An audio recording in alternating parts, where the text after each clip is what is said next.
Good morning student. आज हम पढ़ेंगे व्याकरण का एक टॉपिक समास। तो चलिए समझते हैं समास किसे कहते हैं। अब पीपीटी में आप देखिए समास किसे कहते हैं। यहाँ लिखा है मैंने, समास का अर्थ है छोटा करना, संक्षिप्त करना। पहले तो एक चीज जान जाओ आप लोग कि दो शब्दों को मिलाने की प्रक्रिया समास है। शब्द समूहों को छोटा करके नए शब्द बनाने की प्रक्रिया समास कहलाती है। जैसे हम कहते हैं राजा का पुत्र, तीन शब्द हुआ, राजा का पुत्र तीन शब्द हुआ। अब इसको हमको कम करना है तो हम कह देंगे राजपुत्र। तो ये राजपुत्र क्या हो गया? समासिक शब्द हो गया। इस प्रक्रिया से बनने वाले शब्दों को समस्त पद कहते हैं। जो राजपुत्र बना तो वो क्या कहलाएगा? समस्त पद। उदाहरण देखिए, गंगा जल, गंगा का जल। रसोई घर, रसोई के लिए घर। चार शब्द को छोटा कर दिया। कैसे कर दिया? रसोई घर यानी रसोई के लिए घर। अब हम आगे देखते हैं समास के कितने प्रकार हैं। समास के 6 प्रकार हैं। अव्ययी भाव समास, तत्पुरुष समास, कर्मधारय समास, द्विगु समास, द्वंद्व समास, बहुव्रीहि समास।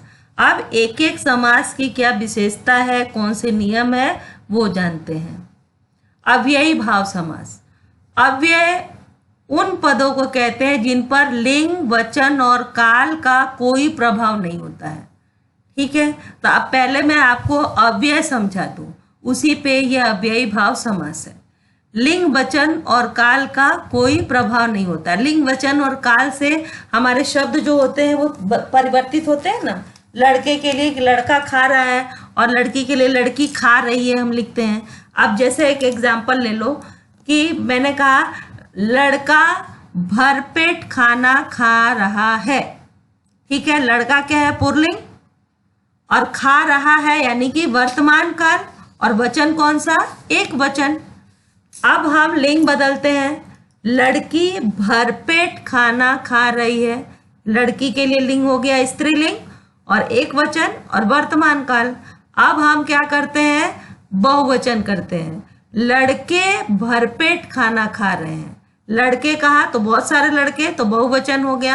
अब हम इनका काल बदल देते हैं, लड़के भरपेट खाना खा रहे थे।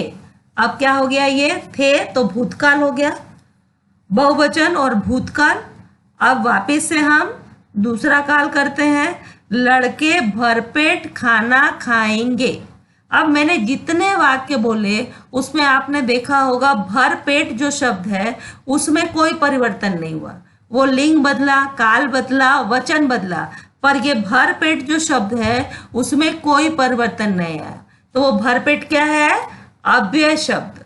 तो अव्ययी भाव समास में क्या होता है कि पूर्व पद अव्यय होता है, उससे क्या होता है? पूरा उसके साथ जो शब्द जुड़ता है वो पूरा का पूरा अव्ययी भाव समास समस्त पद में बन जाता है। पूर्व पद अव्यय होने से समस्त पद अव्यय की भांति कार्य करते हैं। तो ये जो भर जो था ना वो भर पेट, तो अब ये क्या हो गया? पूरा पद अव्ययी भाव समास बन गया।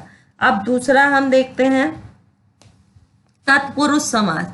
तत्पुरुष समास समझने के लिए आपको कारक के चिन्ह याद रखने पड़ेंगे।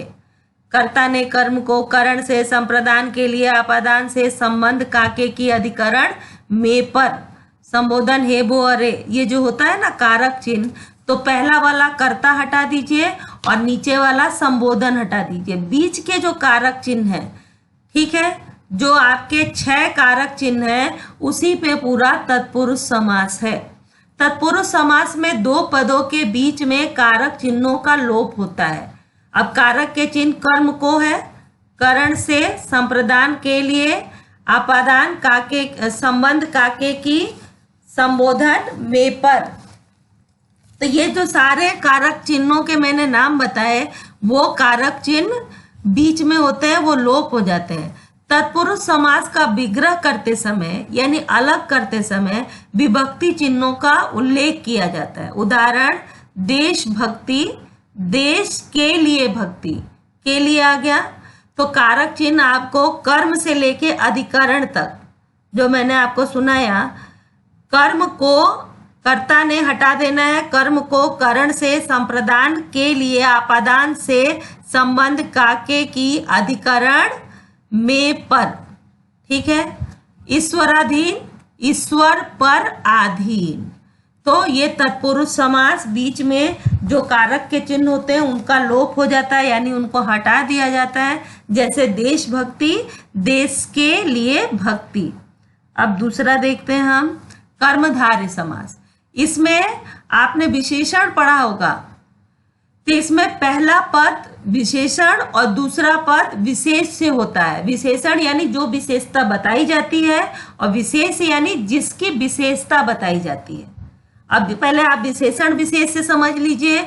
अगर मैं बोलूं कि यह फूल सुंदर है, फूल क्या है? विशेष, और उसकी विशेषता बताई जा रही है, वो है सुंदर। तो सुंदर क्या हो गया? विशेषण। समझ में आ गया? तो विशेषण विशेष से संबंध होता है।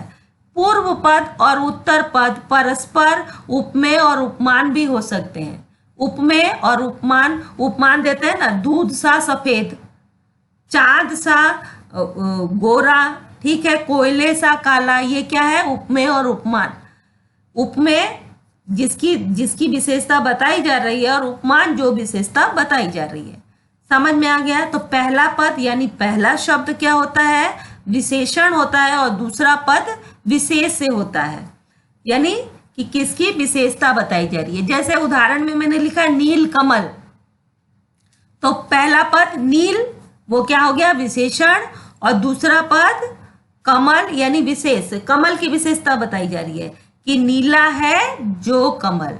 अब यहाँ पर आपको एक चीज ध्यान में रखने का जरूरत है।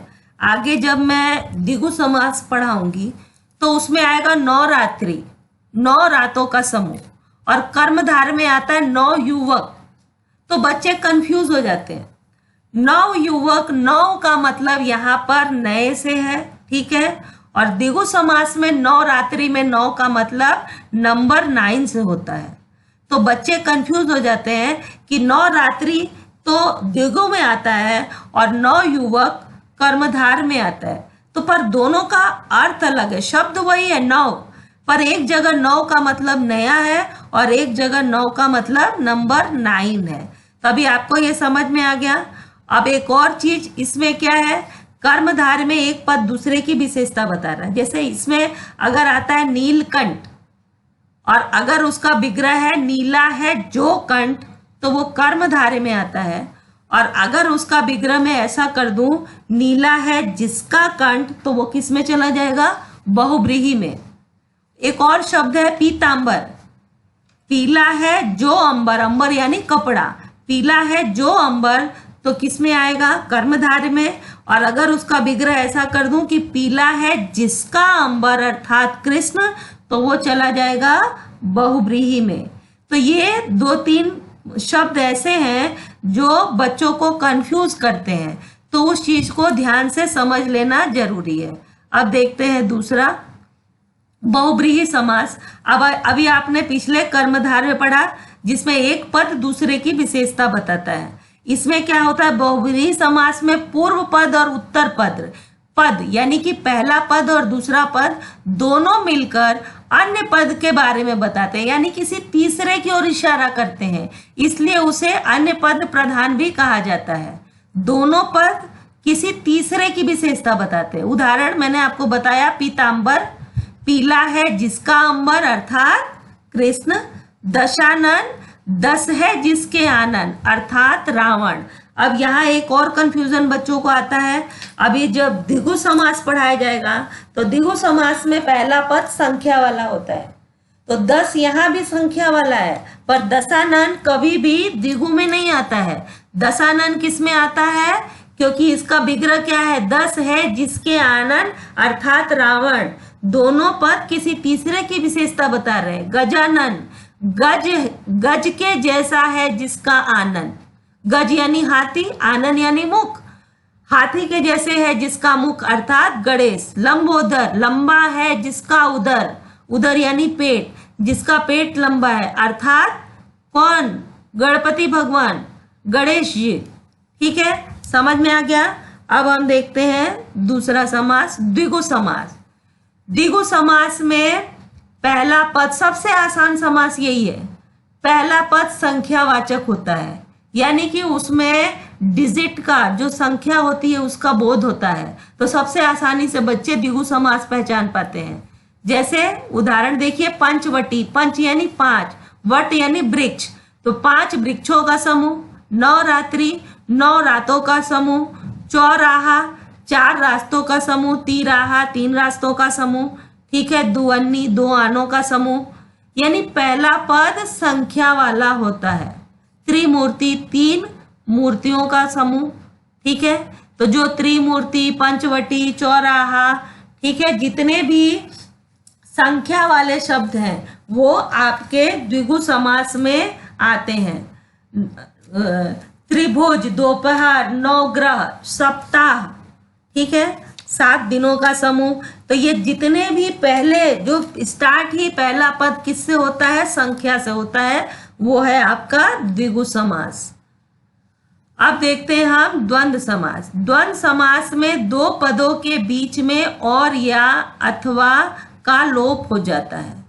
इसमें दोनों पद प्रधान होते हैं, दोनों इक्वल बैलेंस के होते हैं। द्वंद्व युद्ध देखा है आप लोगों ने? आपने अगर देखा होगा, ये आमिर खान की एक पिक्चर आई थी जिसमें उसकी बेटी वो कुश्ती करती थी, याद आया उस पिक्चर का नाम? उसमें उसकी बेटी को बोलते हैं कि तुम 55 किलो में नहीं 50 किलो वाले भार वाले में द्वंद्व युद्ध करना, ठीक है। द्वंद्व मतलब इक्वल बैलेंस वाले, इक्वल बैलेंस वाले में दोनों पद प्रधान होते हैं, दोनों हमेशा एक साथ आते हैं, और एक और चीज होती है, कभी कभी ये एक दूसरे के विलोम भी होते हैं। उदाहरण देखिए, राम डैश सीता, तो जब इसका विग्रह करते हैं ना तो और या अथवा जो लोप हुआ है वो आ जाता है, तो राम डैश सीता यानी राम और सीता, राम डैश लक्ष्मण, राम और लक्ष्मण।